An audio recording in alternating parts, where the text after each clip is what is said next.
My name is John, and I have always been deeply rooted in the Muslim faith. I grew up in a devout family where every action was guided by the teachings of Islam. I remember waking up to the sound of the call to prayer and joining my parents in fervent prayers, feeling a profound connection to something greater. The 5 daily prayers became an essential part of my routine, and the Quran was the compass that guided every step I took. The mosque was my refuge, a place where I sought peace and guidance, believing that my dedication to Allah would lead me to eternal salvation. However, even with my unwavering faith, there were moments of doubt that I couldn't ignore. Sometimes, late at night, lying in bed, I wondered about the true nature of God and the idea of salvation. The Quran spoke of deeds being weighed on the day of judgment, and I constantly worried if I was doing enough. What if, despite all my efforts, my sins outweighed my good deeds? These thoughts, though brief, remained in the back of my mind like a subtle shadow, fueling my sleepless nights. I always respected other religions, and as a theology student, I found it fascinating to learn about others' beliefs, especially Christianity. However, to me, Christianity seemed full of flaws. The idea that Jesus could be the Son of God seemed absurd. Jesus was a prophet, yes, respected and revered, but still a man like all other prophets.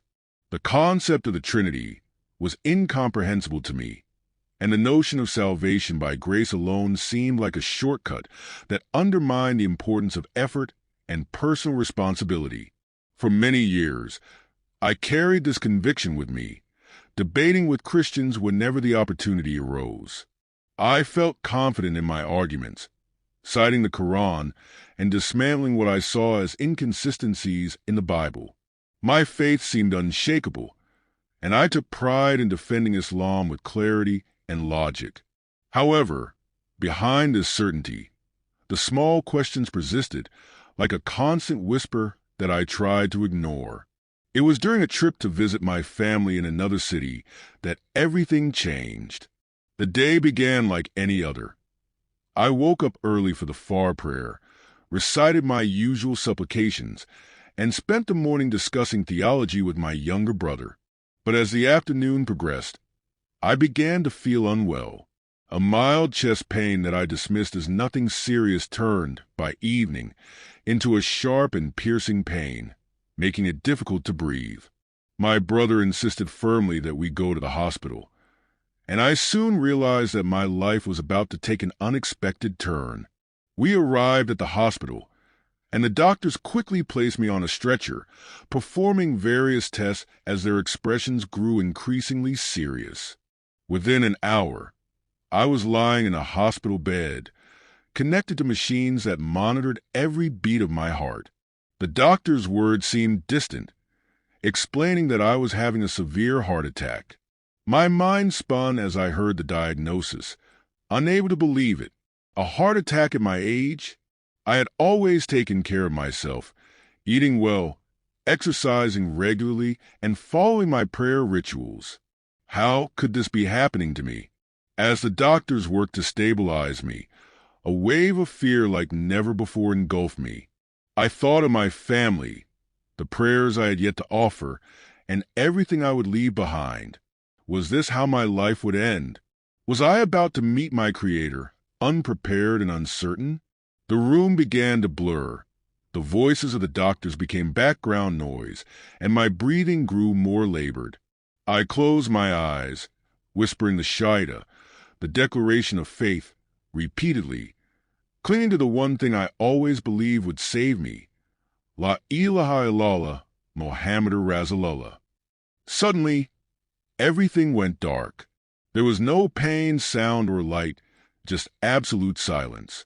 In the depths of that silence, I felt an overwhelming sense that this was not the end. Something or someone was waiting for me. And then, the darkness began to shift, and my world completely disappeared, leaving behind only a trace of anticipation, as if I were on the brink of a vast, unknown journey. I knew my life was about to change forever, When I opened my eyes, or at least I thought I did, I was no longer in my body. It was the strangest sensation, like floating but without the feeling of weight. I looked down and saw myself lying in the hospital bed, surrounded by doctors and nurses working frantically. My chest rose and fell shallowly, and the machines beeped erratically. My brother was nearby, his face pale and full of worry, his hands gripping the side of a chair so tightly that his knuckles were white. I should have felt panicked, but instead, I was strangely calm, as if watching a scene from a movie. I tried to speak, to call out to my brother, to say that I was still there, but no sound came from my mouth. In fact, I wasn't even sure if I still had a mouth in that form. I was no longer in pain, but I also felt a strange detachment, as if connected to a different reality, observing everything but unable to interact. What's happening? I thought, my mind racing. Am I dead? The idea chilled me. My faith had always taught me that after death, the soul would be judged, its deeds weighed, and its fate decided. But this was not what I had imagined. There were no angels or familiar scenes of judgment, just me, floating above my own body, trapped between confusion and a strange calm. It was then that I noticed something, a light.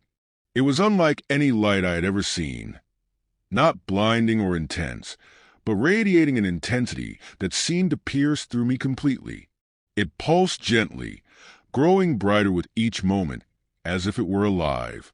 The light did not come from the hospital room, but from somewhere beyond, distant and yet incredibly close.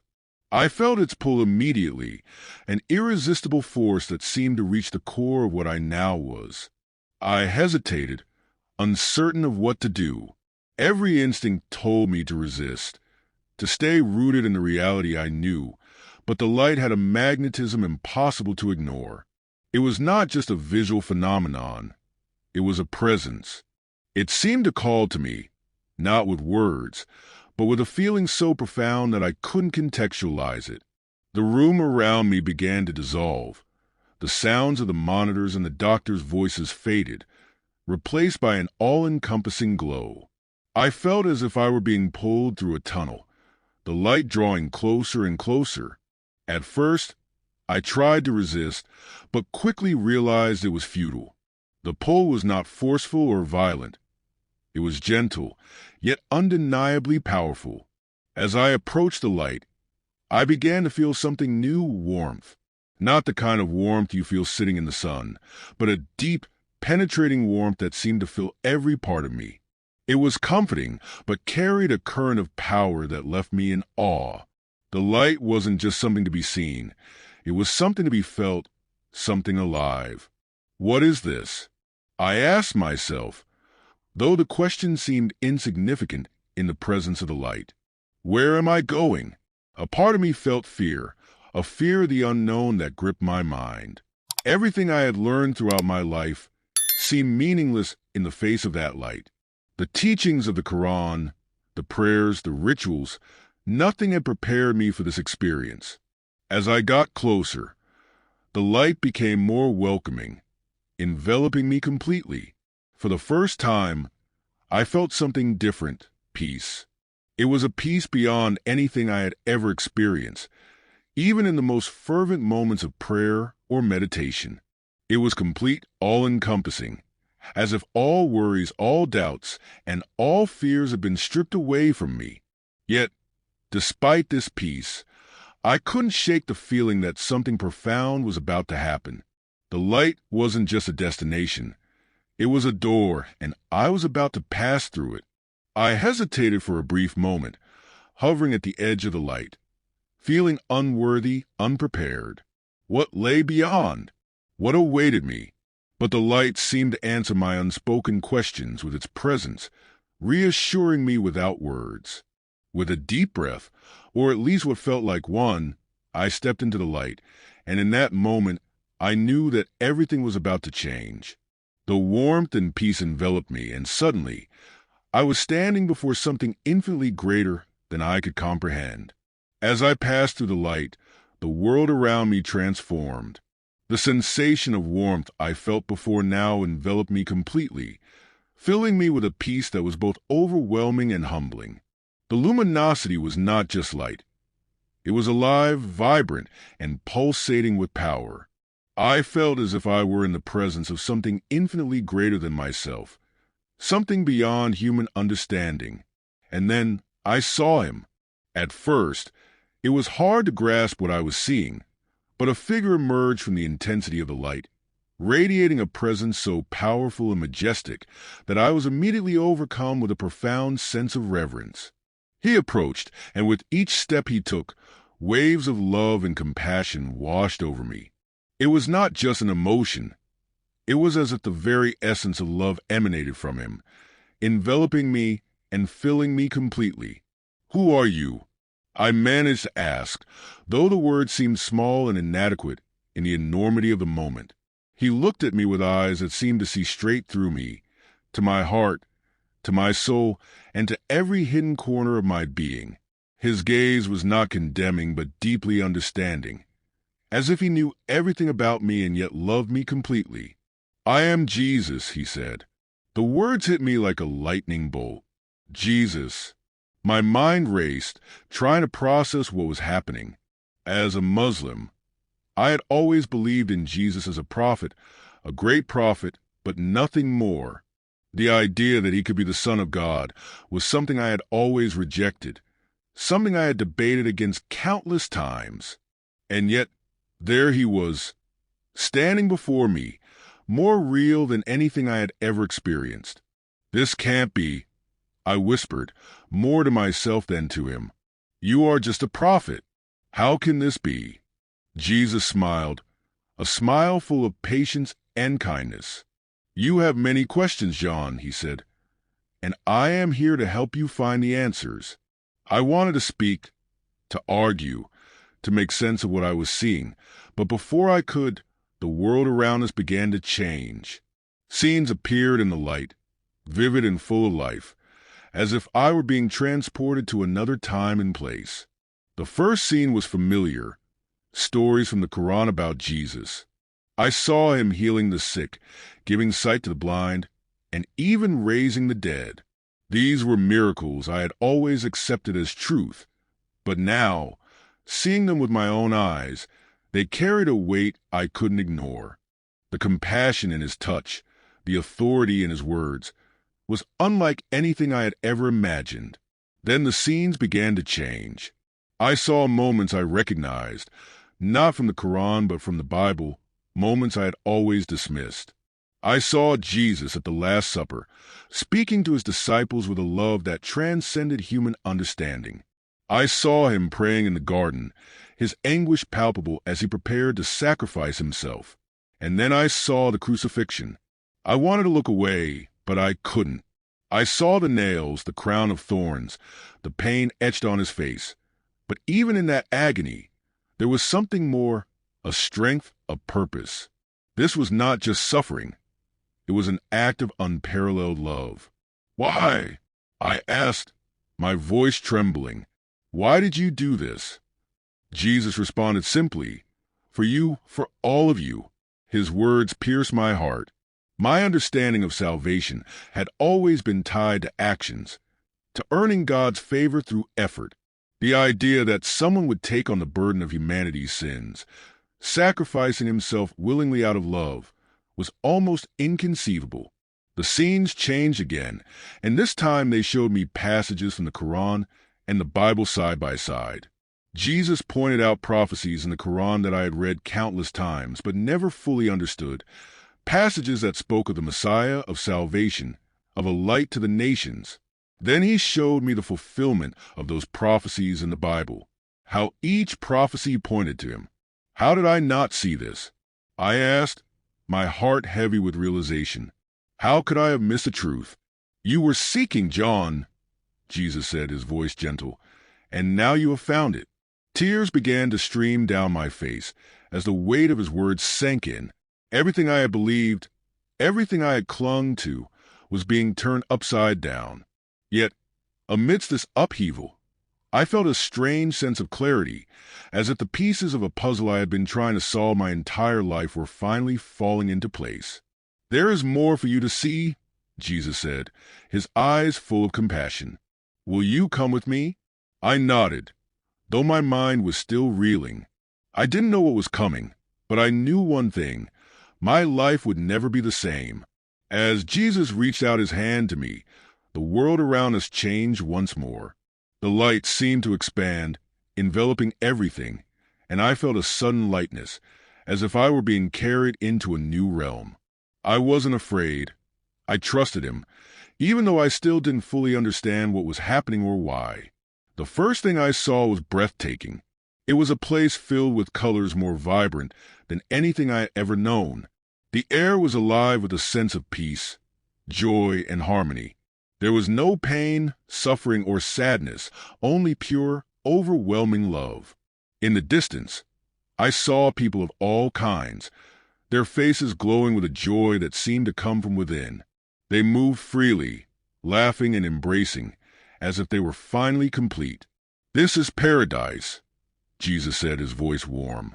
"This is what it means to be united with God." I could hardly speak. The beauty of it all was almost unbearable.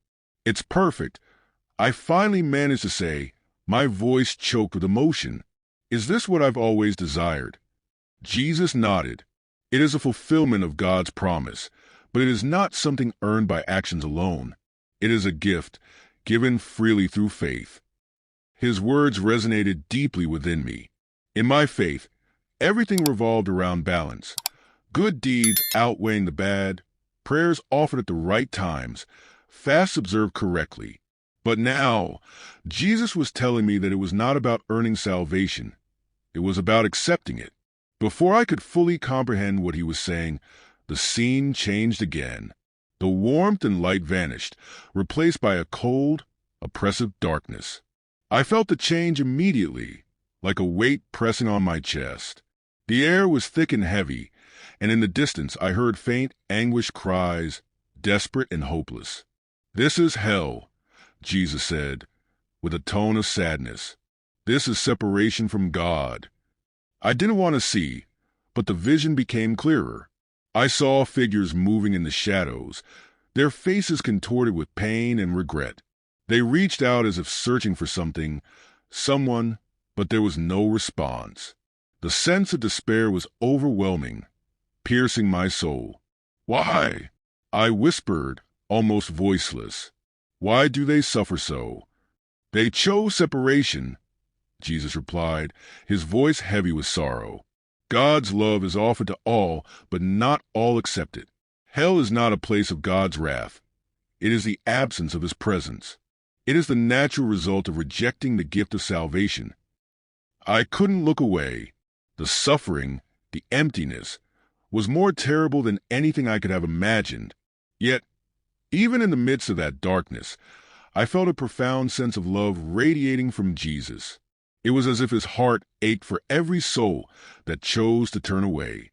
"Do you understand now, John?" he asked, his eyes meeting mine. "The choices you make in life matter, not for what you can gain, but for the relationship you choose to have with God."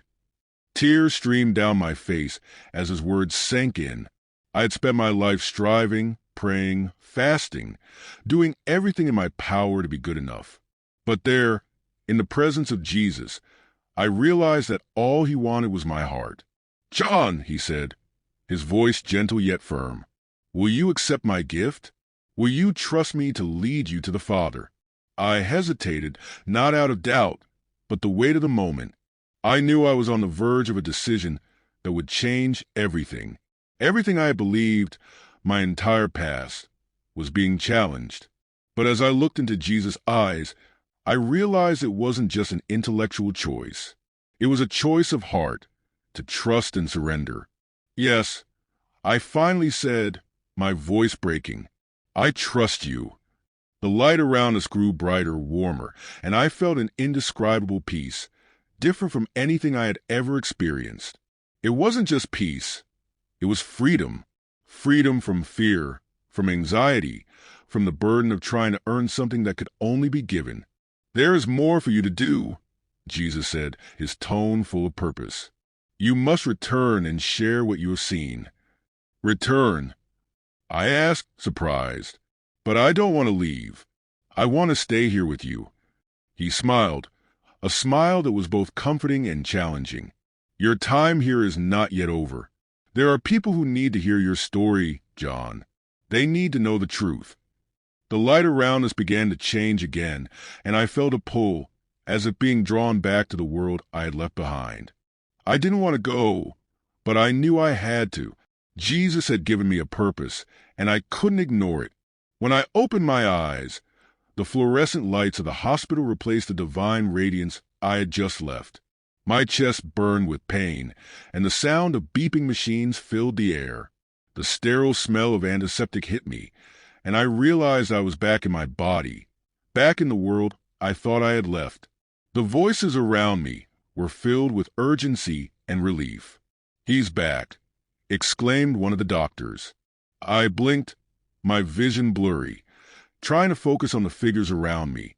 My brother's face came into view, his eyes wide with a mix of shock and joy. John, can you hear me? He asked, his voice trembling. I nodded slightly, but couldn't find the words to respond. My mind was racing, trying to reconcile the overwhelming experience I had just undergone with the reality I now found myself in. I had been in the presence of Jesus. I had seen paradise and hell. And now here I was, lying in a hospital bed, surrounded by people who couldn't possibly understand what had happened to me. The doctors spoke in hurried tones, marveling at how my condition had stabilized so suddenly. It's a miracle, one of them said, shaking his head. We thought we had lost him. My brother gripped my hand tightly, tears streaming down his face. Alhamdulillah, he whispered. You are alive. The word alive felt heavy, almost strange. Moments ago, or what seemed like moments, I had been in a realm beyond anything this world could offer. I had seen the face of Jesus, heard his voice, felt his love, and accepted his call.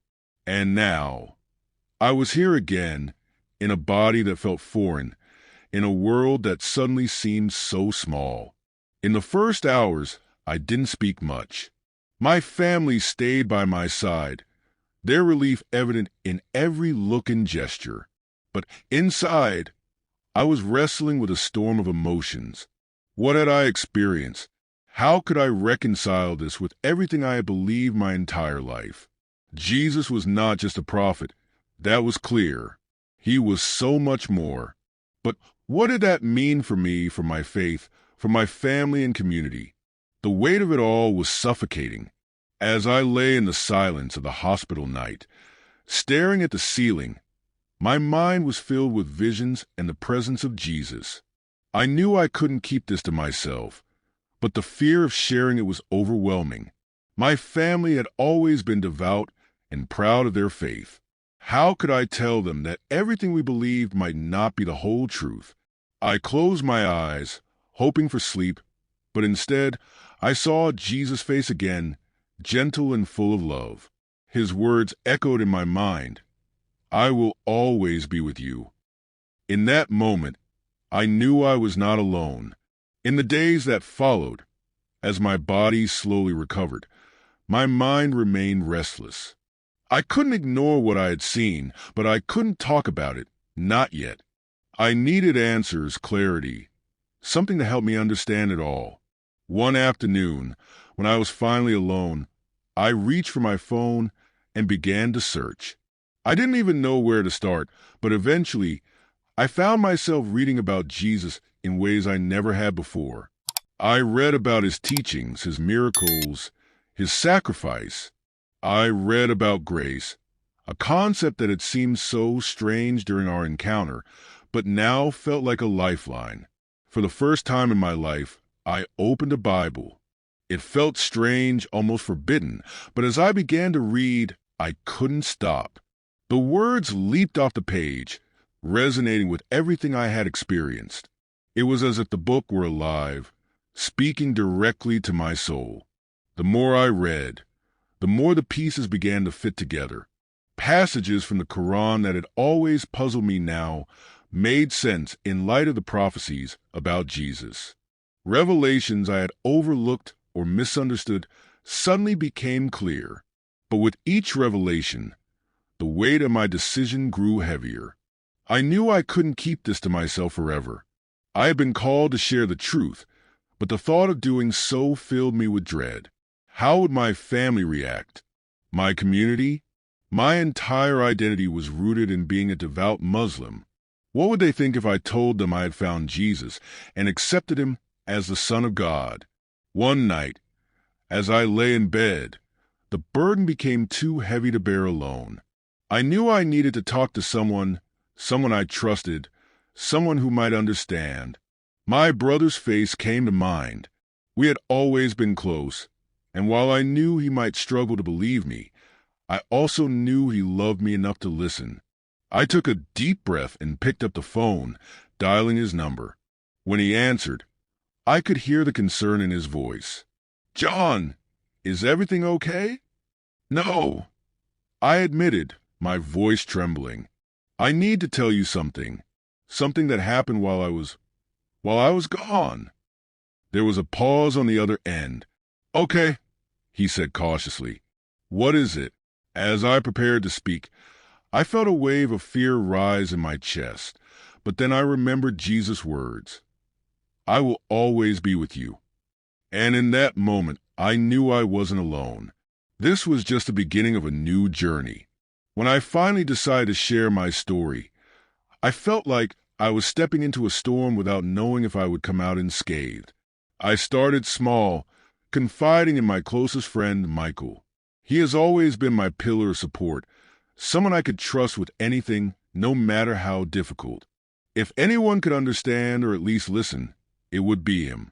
"Michael," I began hesitantly as we sat down for coffee, "I need to tell you something different. It's about what happened when I was in the hospital." He raised an eyebrow, concerned. "You mean when we thought we had lost you?" I nodded. "Yes. I didn't just lose consciousness, Michael. I went somewhere. I saw someone." His expression grew serious, and he leaned forward. "What do you mean?" Taking a deep breath, I told him everything. My out-of-body experience, the light, meeting Jesus, and the vivid visions of paradise and hell. I told him how Jesus spoke to me, explaining grace and salvation, and how he invited me to follow him.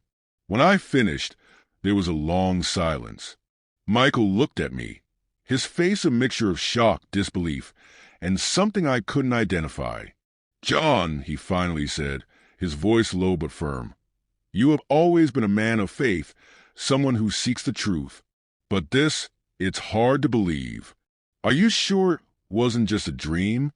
The mind can do strange things when the body is under stress." "I've thought about that," I admitted. "But this wasn't a dream, Michael. It was more real than anything I've ever experienced. I felt his presence. I saw paradise. I saw hell. And I know what he told me is true." He looked away, struggling to process my words. "You're saying that everything we believed, everything we lived for, isn't the complete truth?" "No," I said gently. "I'm saying that the truth is greater than we thought. Jesus is not just a prophet. He is the Messiah, the way to God." Michael shook his head, his disbelief evident. "John, this could ruin you. If you tell people about this, you know how they will react." "I know," I said, my voice firm. "But I can't keep this to myself. I was shown the truth, Michael. How can I stay silent?"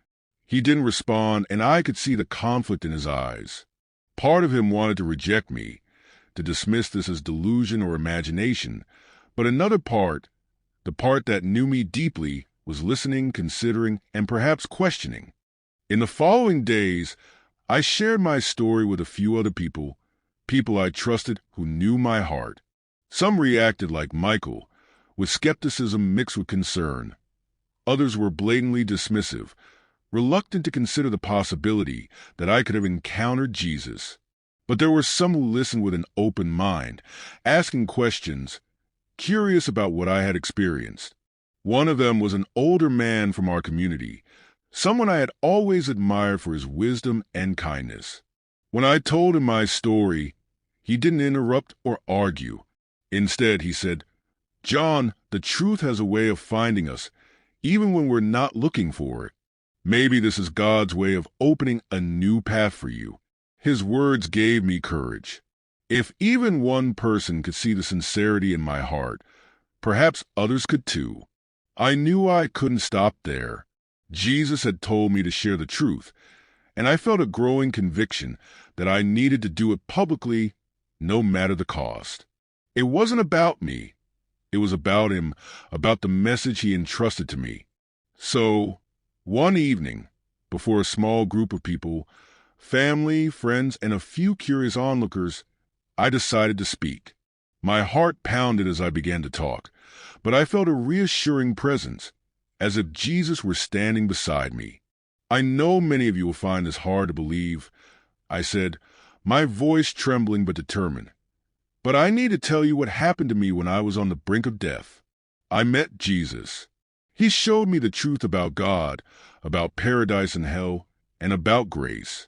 And he called me to share this with you." The room fell silent, the weight of my words hanging in the air. I saw a variety of reactions: shock, confusion, curiosity, and even anger. But I pressed on, sharing every detail of my experience, every revelation, and every truth I learned. When I finished, some people left, their faces closed off. Others stayed, their expressions thoughtful, as if grappling with something deep inside them. And a few approached me, their eyes full of questions. "Do you really believe this?" one man asked, his tone skeptical but not dismissive. "I don't just believe," I said. "I know, and I hope you seek the truth for yourselves." Over time, I began to find ways to bridge my Islamic upbringing with my new faith in Jesus. I spoke about the shared values of love, compassion, and devotion to God. I showed how the prophecies in the Quran pointed to Jesus and how his message fulfilled God's promises. My goal was not to destroy anyone's beliefs, but to open their hearts to the possibility of something greater. The more I shared, the more I saw lives being touched. Some people who had been indifferent to faith began to ask questions. Others, who were rigid in their beliefs, started to consider the possibility that Jesus was more than a prophet. And through it all, I felt Jesus guiding me, giving me the words to say and the strength to keep going. But I knew the journey wasn't over. There was more to do, more people to reach, and more challenges to face. As I prepared to take the next step, I prayed for courage, knowing that my testimony could inspire others, but also bring me face to face with rejection and loss. Yet, deep in my heart, I knew one thing for sure. I was not alone. Jesus was with me, just as he had promised, and that truth was enough to carry me forward as I stepped fully into my new life with him.